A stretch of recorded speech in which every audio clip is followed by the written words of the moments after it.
रमेश दास जी वैष्णव संत थे। जी हमारे पास व्याकरण पढ़ रहे थे उन दिनों जी में। तो उनको हमने वही मानधाता के राज्य में, जी जहाँ जंगल था वहाँ जी वो प्राण विद्या के योगी रहते थे, उनके पास भेजा कि जाओ उनका पता लगा कि आओ वो इस समय कैसी स्थिति में है। जी तो इनको उन दिनों में हमने एक प्राण ध्यान की विधि सिखा दी थी। तो रास्ते में वो अकबरपुर से उतर करके जा रहे थे, एक छोटा सा मठ मिला, जी वहाँ वो स्नान ध्यान किए और बैठ करके उस विधि को करने लगे। अब भगवान की कृपा, एकाएक उनका मन केंद्रित हो गया। तो उन्होंने वहीं से, वो आश्रम ऐसा है जहाँ मुझे जाना है, वहाँ रोड इस प्रकार का है, ऊपर में मंदिर है, वो बाबा जी ऐसे हैं, सब का सब देख देख लिया। लिया।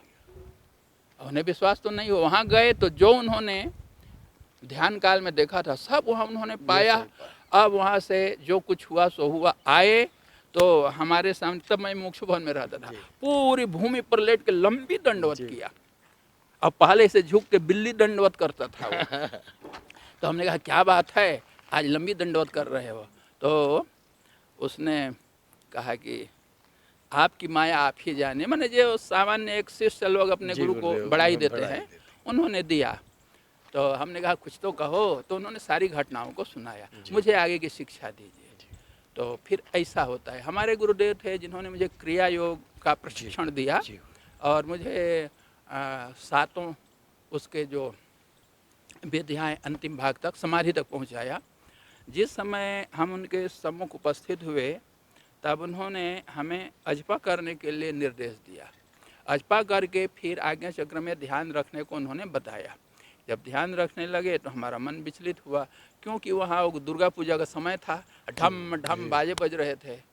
अच्छा, तो हमारा मन विचलित हुआ तो तुरंत उन्होंने डांटा, नहीं, तुम्हें ऐसा नहीं करना है, तुम ध्यान करो। फिर कुछ समय पश्चात खिड़की खुल गई तो शीतल शीतल हवा आई, मन फिर बहक गया। तो उन्होंने कहा प्रकृति अपना कार्य करती है, तुम्हें अपना कार्य करना है। अब जी बताइए, योगी की बात, वो महान योगी थे।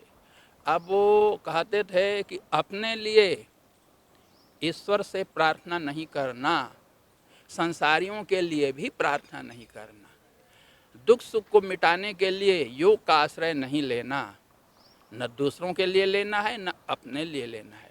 योग तुम्हें प्रदान कर रहा हूँ ब्रह्म तत्व को प्राप्त करने के लिए।